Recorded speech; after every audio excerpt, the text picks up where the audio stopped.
Je m'appelle Isabelle Dahéron. Ma profession, c'est de concevoir des objets, des espaces, des services parfois. Je résume un peu mon métier comme une manière de mettre la création au service d'enjeux contemporains. Je pense que le dessin a une place assez importante finalement, comme une manière d'observer le monde, mais aussi d'y contribuer. Je travaille au sein d'un studio, le studio IDAE que j'ai créé.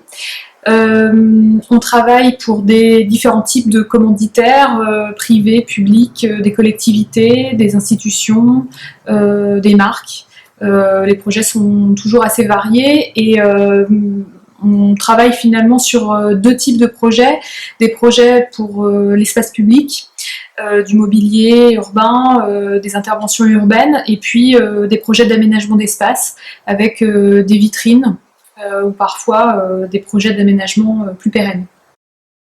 Travailler avec la Galerie Mika, c'est avant tout travailler à la valorisation de savoir-faire présent en Bretagne, et ça m'est d'autant plus cher que c'est la région d'où je viens. J'ai grandi à Lorient. Et c'est aussi faire partie d'un réseau d'artisans, de designers, d'artistes. Et ça, l'idée du collectif, elle est hyper importante dans le projet qu'a développé Mickaël Chénaud.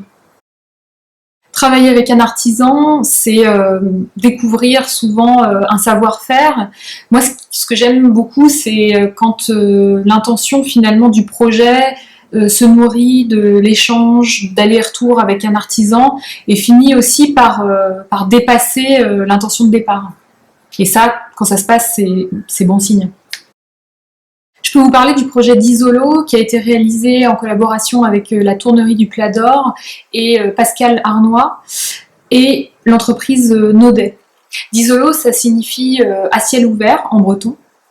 C'est un objet qui est composé d'une multitude de petits macarons tournés par la Tournerie du Plat d'Or.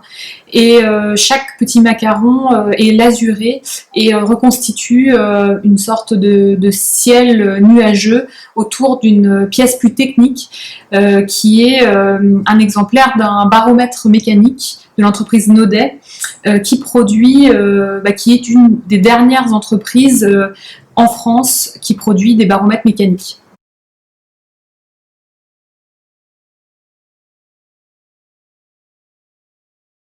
H2O, Les eaux de l'oubli, un livre d'Ivan Illich. Une amie m'a conseillé récemment le film Mishima de Paul Schrader qui est magnifique. J'aime beaucoup cuisiner des okonomiyaki. J'ai découvert il y a quelque temps une artiste britannique qui écrit des poèmes magnifiques et qui s'appelle Kate Tempest. Je dirais Andrea Brandi qui a toujours été, depuis mes études, qui a toujours été un designer dont j'admire beaucoup le travail. Je citerai François Roche et son agence RSI qui m'a beaucoup accompagnée pendant mes études et dont les projets sont brillants. Une photo de Gina Pan, Terre, artiste, ciel, situation idéale, qui est une photo où on la voit debout sur la ligne d'horizon entre un champ et un ciel. Et cette photo me touche beaucoup. Pour moi, c'est vraiment la matérialisation de la situation idéale finalement d'un artiste qui fait le lien entre le païen et le sacré quelque part. Peut-être toujours être attentif aux autres, attentif à ce qui nous entoure. C'est ce qui précède finalement l'action pour continuer à transformer notre société. Devenir architecte de l'eau, pour citer André Guilherme, historien des techniques.